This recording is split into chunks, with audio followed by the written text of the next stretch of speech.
Passport కొరకు ఆన్‌లైన్‌లో apply చేసే విధానాన్ని తెలుసుకుందాము.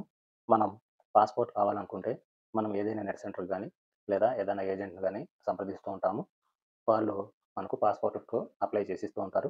అలా కాకుండా మన దగ్గర గనక ల్యాప్‌టాప్ గాని, డెస్క్‌టాప్ గాని ఉంటే, మనమే పాస్‌పోర్ట్‌కు ఒక 10 నిమిషాల వ్యవధిలో అప్లై చేసుకోవచ్చు. అది అప్లై చేసుకోవడం ఎలాగో చూద్దాము. మొదటగా అప్లై చేయడానికి ఇండియన్ సిటిజన్‌షిప్ అయి ఉండాలి. అదేవిధంగా మనం date of birth proof submit చేయాల్సుంటది. దాంతో పాటు అడ్రెస్ ప్రూఫ్ సబ్మిట్ చేయాలి. ఈ డేట్ ఆఫ్ ప్రూఫ్ సబ్మిట్ కోసము మనం మన క్వాలిఫైడ్ పర్సన్స్ అయితే ఎస్ఎస్‌సి మార్క్ షీట్‌నోళ్ళు డేట్ ఆఫ్ బర్త్‌ను కన్సిడర్ చేస్తారు.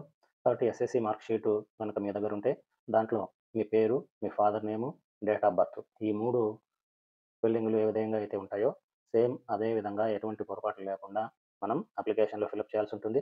అదేవిధంగా ఆధార్ కార్డ్‌లో ఉన్నటువంటి అడ్రెస్ ప్రూఫ్ కోసం మనకు ఆధార్ కార్డ్ గాని, ఓటర్ ఐడీ గాని, బ్యాంక్ పాస్‌బుక్ గాని, ఎలక్ట్రిక్ బిల్ గాని ఇవన్నీ ఏదైనా సరిపోతాయి. ఏదుంటే అది. ఇందులో అడ్రెస్ ఏ విధంగా ఉందో సేమ్ అదే అడ్రెస్సు ఎటువంటి మార్పులు లేకుండా మనం ఎంటర్ చేయాల్సుంటుంది. ఈ రెండిట్లో ఏమాత్రం తేడా ఉన్నా మన అప్లికేషన్ రిజెక్ట్ అవుతుంది. కాబట్టి 10థ్ క్లాస్ మార్క్ షీట్‌లో, ఆధార్ కార్డ్‌లో ఏదైనా స్పెల్లింగ్ మిస్టేక్స్ ఉంటే మీరు గమనించి ఆ రెండిటిని ఒకటేగా సరిచేసుకున్న తర్వాత మాత్రమే మనం అప్లై చేయాలి. అలా కాకుండా అప్లై చేస్తే మన అప్లికేషను నిర్దాక్షిణ్యంగా రిజెక్ట్ చేసేస్తారు. మళ్ళీ ఇంకోసారికి వెళ్ళాల్సుంటది. కాబట్టి చూసుకోండి. ఇప్పుడు ఎలా అప్లై చేయాలో చూద్దాము. మొదటగా మనం గూగుల్ ఓపెన్ చేసి పాస్‌పోర్ట్ సేవా కేంద్ర అని టైప్ చేయాలి. పాస్‌పోర్ట్ సేవా కేంద్ర అని టైప్ చేసిన తర్వాత మనకు ఈ విధంగా ఫస్ట్ లింక్‌పై క్లిక్ చేయాలి. ఫస్ట్ లింక్‌పై క్లిక్ చేస్తే పాస్‌పోర్ట్ వారి హోమ్ పేజ్ ఈ విధంగా ఓపెన్ అవుతుంది. ఇక్కడ మనం ఫస్ట్ రిజిస్టర్ అవ్వాలి లేదా లాగిన్ అవ్వాలి. రిజిస్టర్, లాగిన్ గురించి తెలుసుకుందాం. ఇక్కడ లాగిన్ అవ్వాలంటే యూజర్ ఐడీ, పాస్‌వర్డ్ కావాలి. చూడండి. లాగిన్ ఐడీ అడుగుతదిది. మనకు లాగిన్ ఐడీ ఇక్కడ ఉండదు. ఎందుకంటే మనం లాగిన్ ఐడీ ఏది మనం ఇంతవరకు రిజిస్టర్ చేసుకోలేదు. ఇక్కడే రిజిస్టర్ నౌ అని ఉంది. ఇక్కడ రిజిస్టర్ చేసుకోవడం మనకు అవసరం లేకుంటే, లేదంటే మనం ఇంతకుముందు చూసిన చోట ఇక్కడ రిజిస్టర్ అవ్వచ్చు. కాబట్టి రిజిస్టర్ పైన క్లిక్ చేయాలి. ఈ రిజిస్ట్రేషన్ చేసుకోవాలంటే మనకు మన ఫోన్ నంబర్, మెయిల్ ఐడీ ముఖ్యంగా కావాలి. కాబట్టి ఈ విధంగా ఇంటర్ఫేస్ వస్తది రిజిస్ట్రేషన్‌కి. ఇక్కడ సిపివి ఢిల్లీనా లేదా పాస్‌పోర్ట్ ఆఫీస్ అంటారు. మనం పాస్‌పోర్ట్ ఆఫీస్ అని క్లిక్ చేద్దాం. ఇక్కడ పాస్‌పోర్ట్ ఆఫీసు అంటే ఇక్కడ పాస్‌పోర్ట్ ఆఫీస్ ఎక్కడుంటది అన్నప్పుడు ఇక్కడ రీజనల్ వైస్ పాస్‌పోర్ట్ ఆఫీసులుంటాయి. మెయిన్ అయితే ఇవి కాదు. రీజనల్స్ ఇవి. ఇక్కడ హైదరాబాద్ ఉంది. తెలంగాణ రాష్ట్రానికి మొత్తం హైదరాబాద్‌ని ఆఫ్ చేయాలి మనం. అదేవిధంగా ఆంధ్రాకైతే 2 రీజనల్ సెంటర్‌లున్నాయి. ఒకటి విజయవాడ, ఒకటి విశాఖపట్నం. ఈ రెండిట్లో విజయవాడ అంటే విజయవాడ నుండి కర్నూలు వరకు ఈ రీజను. విజయవాడకి అటువైపు శ్రీకాకుళం వరకు ఈ విశాఖపట్నం రీజన్‌ను ఆఫ్ చేసుకోవాలి మనం. కాబట్టి మనం ఇటువైపు ఉన్నాం కాబట్టి విజయవాడ రీజన్ ఆఫ్ చేసుకున్నాను. అదేవిధంగా మన ఫుల్ నేమ్ ఇవ్వాలి ఇక్కడ. మెయిల్ ఐడీని ఎంటర్ చేయాలి. మెయిల్ ఐడీని ఎంటర్ చేసిన తర్వాత ఇక్కడ do you want your login ID to be same as email ID. Login ID, mail ID ఒకటే కావాలని అడుగుతది. ఒకవేళ ఒకటే ఉండాలనుకుంటే యెస్ అని ఇవ్వండి. లేదు మార్చుకుంటామంటే నో అని ఇచ్చి మనం ఇక్కడ లాగిన్ ఐడీ చేంజ్ చేసుకోవచ్చు.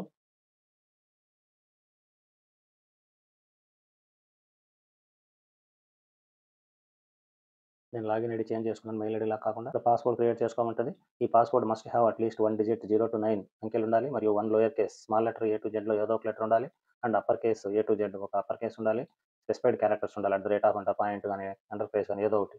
సో, ఈ విధంగా మీరు అవన్నీ ఉండేటట్లు ఒక స్మాల్ లెటర్, ఒక బిగ్ లెటర్, ఒక డిజిట్, ఒక ఏదైనా స్పెషల్ క్యారెక్టర్ ఉండేటట్టు చూసుకొని పాస్‌వర్డ్ క్రియేట్ చేసుకోవాలి. క్రియేట్ చేసుకున్న తర్వాత సైన్ అప్ పై క్లిక్ చేయాలి. సైన్ అప్ పై క్లిక్ చేస్తే మీకు రిజిస్ట్రేషన్ పూర్తి అయినట్లు ఇక్కడ. నేనైతే ఆల్రెడీ రిజిస్టర్ చేశాను కాబట్టి నేను కొట్టినప్పుడు ఈ విధంగా పీఎస్‌పీ అకౌంట్ ఆల్రెడీ ఎగ్జిస్ట్ అని వస్తది. మీరు చేస్తే ఇక్కడ ఓకే అవుతుంది. సో, నేను ఓకే పై క్లిక్ చేసి ఇప్పుడు లాగిన్ అవుతున్నాను. ఇప్పుడు ఇక్కడే సైన్ ఇన్ ఆప్షన్ తీసుకోవచ్చు. లేదా మనం ఫస్ట్ పేజీలో లాగిన్ ఉంది కదా! ఇక్కడ లాగిన్ ఆప్షన్ క్లిక్ చేయడానికి ముందు ఇక్కడ ఇచ్చినటువంటి అప్లై ఫర్ పాస్‌పోర్ట్ లింక్ ఈ లింక్ పైన క్లిక్ చేసి లాగిన్ అవ్వచ్చు. ఇక్కడ చెక్ అపాయింట్‌మెంట్ అవైలబిలిటీ ఉంది. ఇక్కడ అపాయింట్‌మెంట్ ఏ డేట్‌లో ఉంది అనే విషయాన్ని ఇక్కడ తెలుసుకోవచ్చు మనం. ట్రాక్ పాస్‌పోర్ట్ అప్లికేషన్ మీరు ఆల్రెడీ పాస్‌పోర్ట్‌కి అప్లై చేసుంటే ఆ అప్లికేషన్ యాడుందో తెలుసుకోవచ్చు. Register feedback, know about our services ఏమేమి సర్వీసెస్ ఉన్నాయంటే ఫ్రెష్, రీఇష్యూ, ఆర్డినరీ పాస్‌పోర్ట్ ఉంది. తత్కాల్ పాస్‌పోర్ట్ ఉంది. ఈ తత్కాల్ పాస్‌పోర్ట్ అంటే మనకు ఇందులో ఆర్డినరీ పాస్‌పోర్ట్ ఆర్ నార్మల్ అంటాం దీన్ని. ఇక్కడ టైమ్ బౌండ్ కొద్దిగా ఎక్కువ ఉండొచ్చు. ఇప్పుడు లేదు. అదే తత్కాల్ అనుకోండి మనకు అర్జెంట్‌గా ఒక వారం వ్యవధిలోనే పాస్‌పోర్ట్ కావాలనుకుంటే ఈ తత్కాల్ పాస్‌పోర్ట్ పైన క్లిక్ చేయాలి. దీనికి కొద్దిగా ఫీజ్ ఎక్కువ ఉంటది. అదేవిధంగా diplomatic official passport, police clearance certificate ఇవన్నీ ఉంటాయి వీళ్ళ దగ్గర. ఇక్కడ అప్లై ఫర్ పాస్‌పోర్ట్ పైన క్లిక్ చేయడమా లేకపోతే లాగిన్ క్లిక్ చేసి మనం దీని దగ్గరికి వెళ్ళొచ్చు. లేదా మనం పాస్‌పోర్ట్ కోసం అప్లై చేస్తున్నాం కాబట్టి దీనిపైన క్లిక్ చేద్దాం. క్లిక్ చేసి ఈ విధంగా ఇంటర్వ్యూ డైరెక్ట్‌గా ఓపెన్ అవుతుంది. ఇక్కడ ఫ్రెష్, రీఇష్యూ, ఆర్డినరీ పాస్‌పోర్ట్ రెండిటికి ఒకటే కాలం ఇది. దీనిపైన ఈ విధంగా లాగిన్ క్రెడెన్షియల్ అడుగుతది. లాగిన్ ఐడీ మనం ఇంతకుముందు ఏర్పాటు చేసుకున్న లాగిన్ ఐడీని ఇక్కడ ఇవ్వాలి. లాగిన్ ఐడీని ఇక్కడ ఇచ్చి కంటిన్యూ మీద క్లిక్ చేయొచ్చు. ఒకవేళ మనం లాగిన్ ఐడీ క్రియేట్ చేసిన తర్వాత పాస్‌వర్డ్ ఏదైనా మర్చిపోయినట్లయితే ఇక్కడ హావింగ్ ట్రబుల్ లాగింగ్ ఇన్ ఉంది.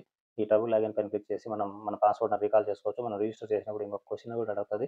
ఆ క్వెషన్ ఏదో మీ డేట్ ఆఫ్ బర్త్ ఏది లేదా డేట్ ఆఫ్ ఆహ్, ప్లేస్ ఏది?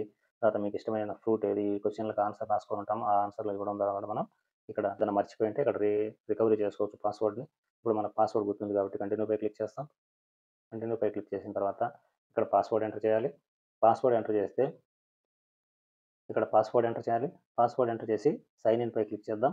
సైన్ ఇన్ పై క్లిక్ చేస్తే ఇక్కడ నాకు యువర్ పాస్వర్డ్ హాస్ ఎక్స్పైర్డ్ అని వస్తుంది. Please set new password using trouble in location login. ఈ ట్రబుల్ ఇన్ లాగిన్ పైన క్లిక్ చేసి నేను వేరే పాస్వర్డ్‌ని క్రియేట్ చేసుకోవాలి. ఎందుకంటే నేను ఇది క్రియేట్ చేసి 2 నెలలు, 3 నెలలు అయింది. అది టైమ్ బౌండ్ అయిపోయింది. మనకు అవసరం లేదు ఇప్పుడు అనుకుంటే మనం ఇక్కడ ఓటీపీ ద్వారా కూడా లాగిన్ కావచ్చు. ఇక్కడ ఓటీపీ పైన క్లిక్ చేస్తే గెట్ ఓటీపీ అని చేయాలి. ఇక్కడ మనకు మన రిజిస్టర్ ఈమెయిల్ ఐడీకి ఒక ఓటీపీ వస్తుంది. ఓటీపీని ఇక్కడ ఎంటర్ చేయాలి. మెయిల్‌కి వచ్చిన ఓటీపీ ఇది. ఓటీపీ ఎంటర్ చేసి సైన్ ఇన్ పై క్లిక్ చేస్తే మనం ఈ విధంగా సైన్ ఇన్ అవుతది. ఇక్కడ మనం గమనిస్తే నేను ఆల్రెడీ మనకు వివరించడం కోసం ఇక్కడ 3 టైమ్స్ నేను అప్లై చేసినాను. అవన్నీ అట్లే కనిపిస్తూ ఉంటాయి. అంటే ఫస్ట్ టైమ్ ఫీజ్ కూడా కట్టాను నేను. తర్వాత ఈ 2 సార్లు నా వివరాలు నమోదు చేయడం జరిగింది కాబట్టి ఇలా కనిపిస్తాయి. ఇవి ఓపెన్ చేసి మళ్ళీ చేయడానికి వీల్లేదు.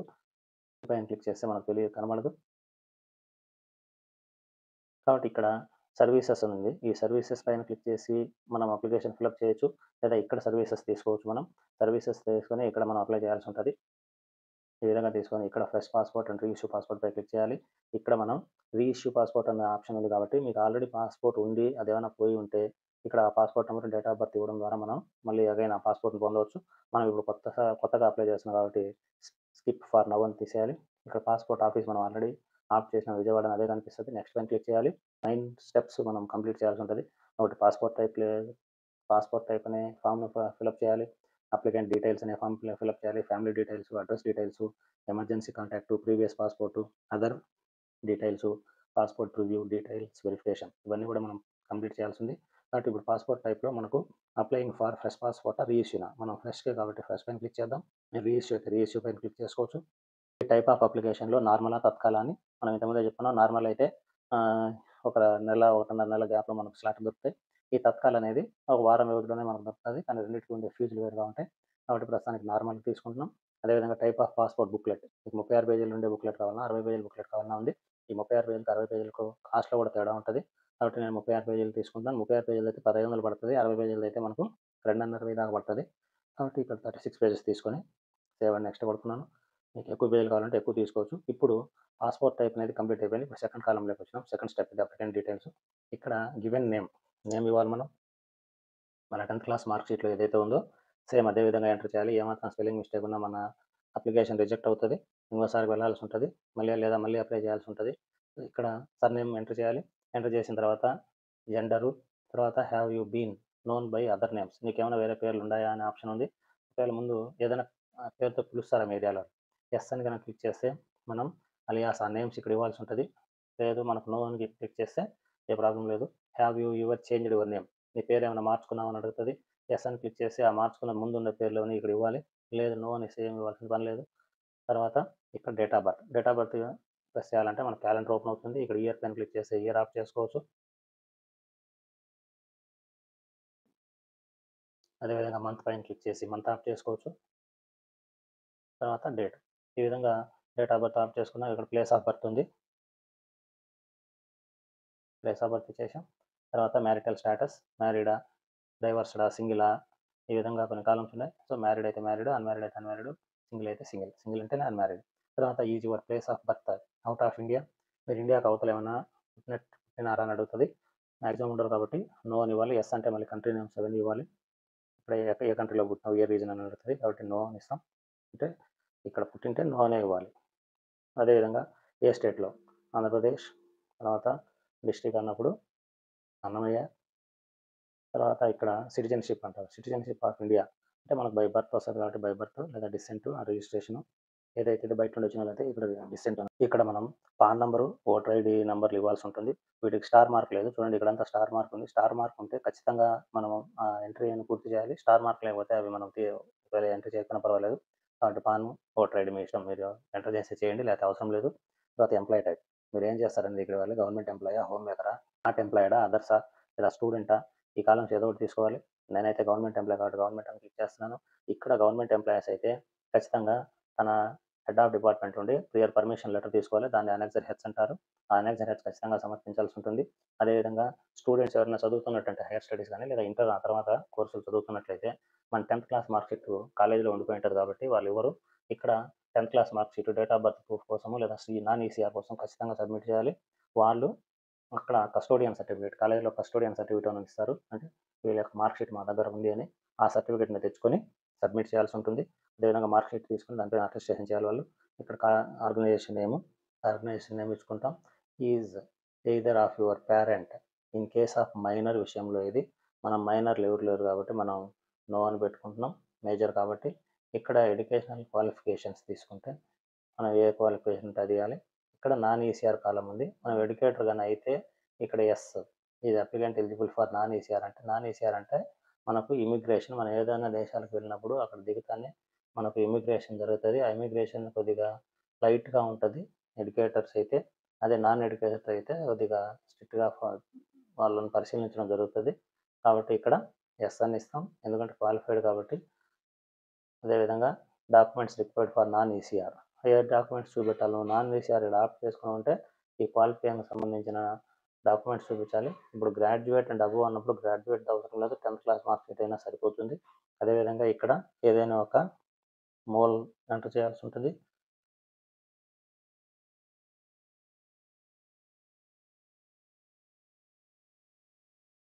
ఇప్పుడు ఇక్కడ ఆధార్ నెంబర్ ఎంటర్ చేయాలి క్యాండిడేట్ది. చేసిన తర్వాత ఇక్కడ అగ్రీపై క్లిక్ చేసి మనం సేవ్ అండ్ నెక్స్ట్ పై క్లిక్ చేయాలి. సో దీంతో ఈ సెకండ్ ఫామ్ కూడా పూర్తయింది. ఇప్పుడు ఫ్యామిలీ డీటెయిల్స్లోకి వెళ్ళాలి. ఈ ఫ్యామిలీ డీటెయిల్స్లో ఎలా ఫిలప్ చేయాలో చూద్దాము. సో ఇక్కడ అడ్రస్ డీటెయిల్స్ ఏ విధంగా ఎంటర్ చేయాలో చూద్దాము. మన ఆధార్లో is your present address out of India, ఇండియాకి బయట ఉండాలంటే నో అని ఇవ్వాలి. ఎస్ అయితే అది పెద్ద మరి వేరే ప్రాసెస్ ఉంటుంది. ఇక్కడ హౌస్ నెంబర్ ఇవ్వాలి మనం. తర్వాత స్టేట్, డిస్ట్రిక్ట్, పిన్ కోడ్ కొట్టినాం కాబట్టి డిస్ట్రిక్ట్స్ 2 ఆప్షన్లు చూపిస్తుంది. తర్వాత పోలీస్ స్టేషన్, నియరెస్ట్గా ఉండే పోలీస్ స్టేషన్ నేమ్ ఇవ్వాలి ఎందుకంటే పోలీస్ ఎంక్వైరీ ఉంటుంది కాబట్టి. మొబైల్ నెంబర్ అవసరం లేదు. మెయిల్ ఐడి, ఖచ్చితంగా మెయిల్ ఐడి ఇవ్వాలి. Is permanent address is available. Permanent address వేరేది ఉంది అని అడుగుతున్నారు. వేరేది ఉంటే ఎస్ అని కొట్టాలి, లేదంటే నో అని ఇవ్వాలి ఎందుకంటే సేమ్ అదే అని. సేవ్ అండ్ నెక్స్ట్ పై క్లిక్ చేయాలి. సో ఇది సేవ్ అయింది. మనకు ప్రాసెస్ వచ్చి ఎమర్జెన్సీ కాంటాక్ట్ అంటే ఇప్పుడు మీరు ఒక నెంబర్ మీద ఇచ్చినారు, ఒకవేళ మీకు ఫోన్ నెంబర్ పని చేయకపోతే ఎవరిని కాంటాక్ట్ అవ్వాలని ఉంటుంది. ఇక్కడ మనం ఎవరో ఒకరి పేరు రాసుకోవచ్చు, మీ బంధువుల పేర్లు, వాళ్ళ కాంటాక్ట్ నెంబర్ ఇవ్వాలి. తర్వాత మెయిల్ ఐడి ఉంటే ఇవ్వాలి, లేకపోతే అవసరం లేదు ఎందుకంటే స్టార్ మార్క్ లేదు కాబట్టి మనం ఖచ్చితంగా ఇవ్వాల్సిన పర్లేదు. సో సేవ్ అండ్ నెక్స్ట్ పై క్లిక్ చేస్తే ఎమర్జెన్సీ కాంటాక్ట్ డీటెయిల్స్ పూర్తయింది. Previous passport details. సో మీకు ప్రీవియస్ పాస్పోర్ట్ ఉంటే ఎస్ అని, లేదంటే నో అని ఇవ్వాలి. Have your hold any identification certificate ఏమైనా ఉంటే ఎస్ అని, లేదంటే నో అని ఇవ్వాలి. అదేవిధంగా details of previous current diplomatic and official passport అది కూడా నాట్ అవైలబుల్ అని ఇస్తాం. ఇక్కడ have your applied for passport but not issued. మీరు అప్లై చేసినారు, మీకు ఇష్యూ కాలేదా అని అంటే ఎస్. మనం అప్లై చేసి రాకపోతే ఎస్ అని, లేదంటే మనం అప్లై చేయలేదంటే నో అని ఇచ్చుకుంటాం. సేవ్ అండ్ నెక్స్ట్ పై క్లిక్ చేయాలి. తర్వాత ఇప్పుడు అదర్ డీటెయిల్స్లోకి వెళ్దాం. ఈ అదర్ డీటెయిల్స్లో మాత్రం పోలీస్ కేసులు, తర్వాత ఇవన్నీ ఫస్ట్ పార్ట్లో అంతా పోలీస్ కేసులకు సంబంధించి ఉంటుంది. మన మీద ఏ కేసులు లేనట్లయితే మనం అన్నిటికీ నో అని పెట్టేయాలి. తర్వాత సెకండ్ ఆప్షన్ దగ్గర పోతే applicant has been convicted by a court in India, court ద్వారా ఏదైనా శిక్షణ పడింది అంటారు. అవన్నీ మనకు ఉండవు కాబట్టి నో అని పెట్టేస్తాం. Third one following details is applicant have been refused denied passport. మీకు ఏదైనా కారణం చేత పాస్పోర్ట్ నిరాకరించబడిందా అంటారు కాబట్టి మనకు లేదని రాసుకుందాం. అదేవిధంగా ఫోర్త్ పార్ట్ వచ్చి applicant has applied for or been granted foreign citizenship. మీరు ఫారిన్ సిటిజన్షిప్ కోసం ఏదైనా అప్లై చేసుకున్నారా, అది రాలేదా అనే డీటెయిల్స్ అన్నీ ఉంటాయి. ఇక్కడ నో అని చేయాలి. మీకు ఒకవేళ అలా ఉంటే ఎస్ అని ఇవ్వండి. ఆ డీటెయిల్స్ అంతా ఎంటర్ చేయండి. Provide the following details if applicant has return to India or emergency certificate. ఆ ఎమర్జెన్సీ సర్టిఫికేట్ పైన మీరు ఇండియాకి ఏమైనా తిరిగి వచ్చినారా, విదేశాల నుండి అయినా కాలం ఉంది. మనకు అవేమి ఉండవు కాబట్టి అన్నీ నో కొట్టి సేవ్ అండ్ నెక్స్ట్ పైన క్లిక్ చేస్తాం. దాంతో ఈ 7th కాలం కూడా పూర్తయింది. ఇప్పుడు పాస్పోర్ట్ ప్రివ్యూ 8th కాలం. మీరు ఇచ్చిన డీటెయిల్ ఆధారంగా మీ పాస్పోర్ట్లో మీ పేరు, మీ డేట్ ఆఫ్ బర్త్, మీ విలేజ్ అడ్రస్సు, అదేవిధంగా ఈ విధంగా మీ పేరెంట్స్ నేము, మీ స్పౌజ్ నేము అంటే మదరు, ఫాదరు, స్పౌజు, అడ్రస్ ఈ విధంగా డిస్ప్లే అవుతుందని ఇస్తారు. సో మీకు ఇది సరిపోతుంది కాబట్టి ఏదైనా తప్పులు లేవు కాబట్టి ఇక్కడ బాక్స్ పైన క్లిక్ చేసి అగ్రీ అని ఇచ్చి సేవ్ అండ్ నెక్స్ట్ పై క్లిక్ చేయాలి. దీంతో 8th కాలం కంప్లీట్ అయింది. ఇప్పుడు 9th కాలంలో డీటెయిల్స్ ఆఫ్ వెరిఫికేషన్ ఉంది. ఇక్కడ ప్లేస్ బర్త్ ప్రూఫ్ ఆఫ్ బర్త్కి మీరు ఏమి ఇస్తారు అన్నప్పుడు 10th క్లాస్ మార్క్ షీటు లేదా ట్రాన్స్ఫర్ సర్టిఫికేట్, 10th పాస్ అయితే 10th క్లాస్ మార్క్ షీటు లేదా లోయర్ క్లాసెస్ అయితే transfer certificate, transfer of school leaving or matriculation certificate అన్నారు, ఇది ఇస్తామని ఇచ్చుకోవాలి. ఇక్కడ డిజిలాకర్లో ఉంటే ఇక్కడ మీరు అప్లోడ్ చేయొచ్చు లేదా నెక్స్ట్ పేజ్లో మనకు స్కాన్ చేసి అప్లోడ్ చేయమంటే ఆ విధంగా చేసుకుందాం. మన దగ్గర ప్రజెంట్ లేదు కాబట్టి దాన్ని వదిలేస్తున్నాను. అంటే మనం ఏది ఇస్తామో రాయాలి కానీ ఇక్కడ అప్లోడ్ చేయాల్సిన పని లేదు. అదేవిధంగా రెసిడెన్షియల్ అడ్రస్కి మనకు ఆధార్ కార్డు, ఒకవేళ మీ దగ్గర అది లేదంటే ఎలక్ట్రిసిటీ బిల్ తీసుకోవచ్చు, పాస్బుక్ తీసుకోవచ్చు, బ్యాంక్ పాస్బుక్ తీసుకోవచ్చు, ఓటర్ ఐడి తీసుకోవచ్చు, ఇలా చాలా కార్డ్స్ ఉన్నాయి ఇక్కడ. ఇది మీరు దీని మీద ఆప్ చేసినప్పుడు మీకు కనిపిస్తాయి, ఇవన్నీ తీసుకోండి. Ration card, current bill, rent agreement ఇవన్నీ కూడా ఏదైనా తీసుకోవచ్చు. అనెక్జర్స్ ఉన్నాయి, identity certificate in original as per annexure A అని. ఈ అనెక్జర్ ఏ ఎప్పుడు ఇస్తామంటే మన పిల్లలు the age of 18 years are required to produce and identity certificate. మీ పిల్లలు కనుక 18 ఏళ్ళ కంటే తక్కువ ఉండే వాళ్ళకి మీరు ఆధార్ కార్డు తీసుకుంటున్నట్లయితే మీరు ఎంప్లాయ్ అయితే మీరు ఐడెంటిటీ సర్టిఫికేట్ ఇవ్వాలి. అప్పుడు ఈ అనెక్జర్ ఏ తీసుకోవాలి డీడీఓ దగ్గర. అదేవిధంగా మనం no objection certificate or NOC annexure G అనేది ఎప్పుడు తీసుకుంటామంటే మన వీసాకు మాత్రమే పనికి వస్తుంది, ఇక్కడైతే అవసరం లేదు. అదేవిధంగా ఇక్కడ నెక్స్ట్ కాలం ప్రియర్ ఇంటిమేషన్ లెటర్. ఇక్కడ కనుక మనం ఎంప్లాయీస్ అయితే మన డీడీఓ కాకుండా మన హెడ్ ఆఫ్ ది డిపార్ట్మెంట్, ఇప్పుడు టీచర్ అనుకోండి, డిఈఓ గారి దగ్గర ప్రియర్ ఇంటిమేషన్ లెటర్ తీసుకోవాలి. కాబట్టి ఇక్కడ ఇది అనెక్జర్ హెచ్ ఉంటుంది, ఇక్కడ దీన్ని డౌన్లోడ్ చేసుకొని ఇదంతా ఫిల్అప్ చేసుకోవాలి. ఇక్కడ ప్లేసు, డేట్ ఇచ్చుకుంటాం, ఇక్కడ డిఈఓ గారి అడ్రస్ అంతా ఇవ్వాలి. ఇక్కడ తర్వాత ఇక్కడ మీ పేరు రాసుకోవాలి, యువర్స్ ఫెయిత్ఫుల్ అయిన చోట మన డీటెయిల్స్ అంతా ఇవ్వాలి ఇక్కడ. అదేవిధంగా ఇక్కడ ఎంప్లాయర్ సిగ్నేచర్ అంటే DEO signature, DEO office seal, ఈ గ్యాప్లో మనం ఫోటో అతికిచ్చి ఆ ఫోటో పైన కూడా డిఈఓ గారు సంతకం చేయాలి. సో ఇది మనకు ఎన్ఓసిగా ఉపయోగపడుతుంది. పాస్పోర్ట్ తీసుకోవడానికి మనం డిఈఓకి ఇచ్చే ప్రియర్ ఇంటిమేషన్ లెటరే అనెక్జర్ హెచ్. దీన్నే మనం ఎన్ఓసిగా ట్రీట్ చేస్తారు, ఎన్ఓసి తీసుకున్నాం అంటారు, కానీ మనం అనెక్జర్ హెచ్ ఇవ్వాలి. సో ఇక్కడ మనం ఎంప్లాయర్ని పెట్టుకున్నాం కాబట్టి ఇక్కడ అనెక్జర్ హెచ్ ఒకటి క్లిక్ చేసుకుంటాం, ఇవన్నీ ఇస్తామని. ఈ విధంగా అగ్రీ పైన క్లిక్ చేసి మీరు ఎక్కడైతే ఇది ఫిల్అప్ చేస్తున్నారో ఆ పేరు లేదా మీ ఊరి పేరు కూడా ఇక్కడ ఇచ్చుకోవచ్చు. ఇచ్చుకున్న తర్వాత సేవ్ పైన క్లిక్ చేయాలి. దీంతో మనం ఆ 9 పార్ట్స్ కంప్లీట్ చేసుకున్నాం. అదేవిధంగా ఇక్కడ ప్రివ్యూ పైన చూడాలి, ప్రివ్యూ పైన చూస్తే మన డీటెయిల్స్ అంతా ఒకసారి వెరిఫై చేసుకున్న తర్వాత క్లోజ్ చేసుకోవాలి. తర్వాత సబ్మిట్ పై క్లిక్ చేయాలి.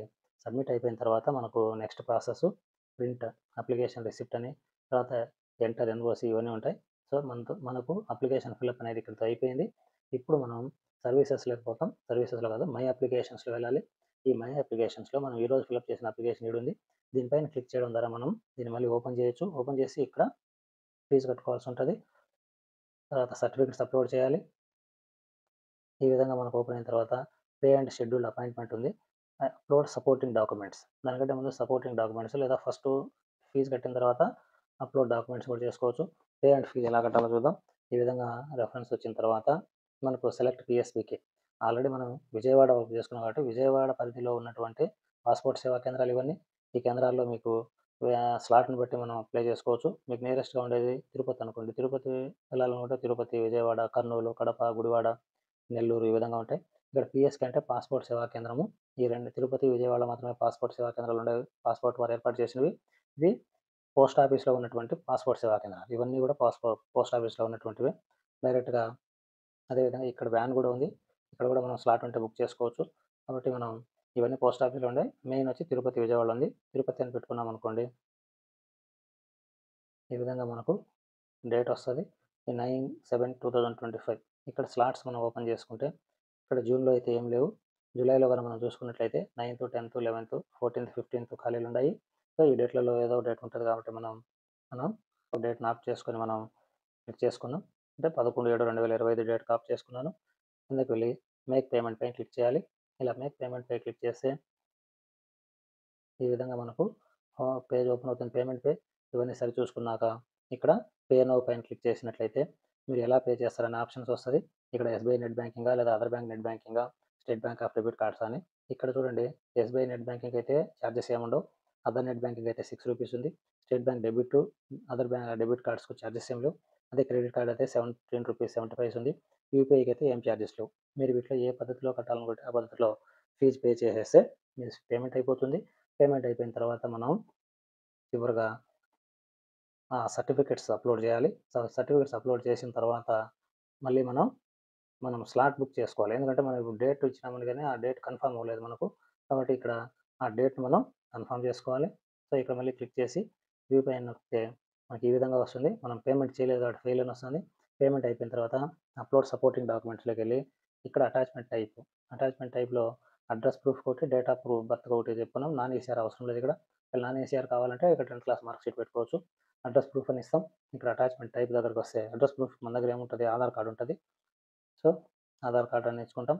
ఇక్కడ డిజిలాకర్‌లో తీసుకోమంటది. ఫీజ్ కడితే మాత్రం మనకు డైరెక్ట్‌గా ఓపెన్ అవుతుంది. ఇక్కడ స్కాన్ చేసిన కాపీ అప్లోడ్ చేసుకోవచ్చు. అదేవిధంగా డేట్ ఆఫ్ బర్త్ ప్రూఫ్‌కి ఏమి ఇస్తావు నువ్వు? ట్రాన్స్‌ఫర్ సర్టిఫికేట్ లేదా స్కూల్ సర్టిఫికేట్ అన్నీ ఇక్కడే ఉంటాయి కదా! అది ఇస్తాం. డిజిలాకర్‌లో తీసుకుంటాం. లేకపోతే సెపరేట్‌గా అది అప్లోడ్ చేయవచ్చు. కాబట్టి మనం ఈ విధంగా మన డాక్యుమెంట్స్ ఇక్కడ సబ్మిట్ చేసిన తర్వాత మళ్ళీ ఇక్కడ ఆహ్, స్ ఫీజ్ కట్టిన తర్వాత మనకు స్లాట్ బుక్ చేసుకోమని ఒక ఆప్షన్ వస్తుంది. ఆ ఆప్షన్ ప్రకారం ఇక్కడ మనం స్లాట్స్ బుక్ చేసుకోవచ్చు. అప్పుడు మనకు ఎగ్జాక్ట్ డేట్ కనిపిస్తాయి. కాబట్టి ఈ విధంగా మనం కంప్లీట్ చేసుకొని, మనం ఏది డేట్‌కైతే సెలెక్ట్ చేసుకున్నామో ఆ డేట్‌కు మన అప్లికేషను, తర్వాత మన supporting documents SSC mark sheet, అదేవిధంగా ఎంప్లాయీస్ అయితే అనెక్సర్ హెచ్, పిల్లలైతే చదువుతున్నట్లయితే వాళ్ళ సర్టిఫికేట్ ఉండదు కాబట్టి కస్టోడియన్ సర్టిఫికేటు, తర్వాత అడ్రెస్ ప్రూఫ్‌నిచ్చే ఆధార్ కార్డ్. ఈ ఆధార్ కార్డ్ గూడా మనకు మామూలుగా ఈ ఆధార్ తీసుకోవాలి మనం. అంటే ఆన్‌లైన్‌లో డౌన్‌లోడ్ చేసుకోవాలి. అందులో మన సిగ్నేచర్ వెరిఫైడ్ ఉండాలి. ఒక చోట సిగ్నేచర్ వెరిఫై అయిన ఎదుట క్వెషన్ మార్క్ ఉంటది. ఆ క్వెషన్ మార్క్ ఉండే ఆధార్ చెల్లదు. వెరిఫికేషన్ అంటే టిక్ మార్క్ ఉండే ఆధార్‌ని మనం డౌన్‌లోడ్ చేసుకొని తీసుకెళ్ళాలి. సో, ఈ విధంగా వెళ్లి మీరు ఇంటర్వ్యూకి పోయొచ్చిన తర్వాత ఒక 2, 3 రోజుల వ్యవధిలోనే మనకు పోలీస్ ఎంక్వైరీ వస్తది. పోలీస్ ఎంక్వైరీ అయిపోయిన 2 రోజులు, 3 రోజుల వ్యవధిలోనే మనకు పాస్‌పోర్ట్ డిస్పాచ్ అయ్యి మొత్తం వారం నుండి 10 రోజుల లోపల మన ఇంటికొచ్చేస్తది. కాబట్టి ఈ విధంగా మీరు పాస్‌పోర్ట్ కోసం అప్లై చేసుకోగలరు. Thank you.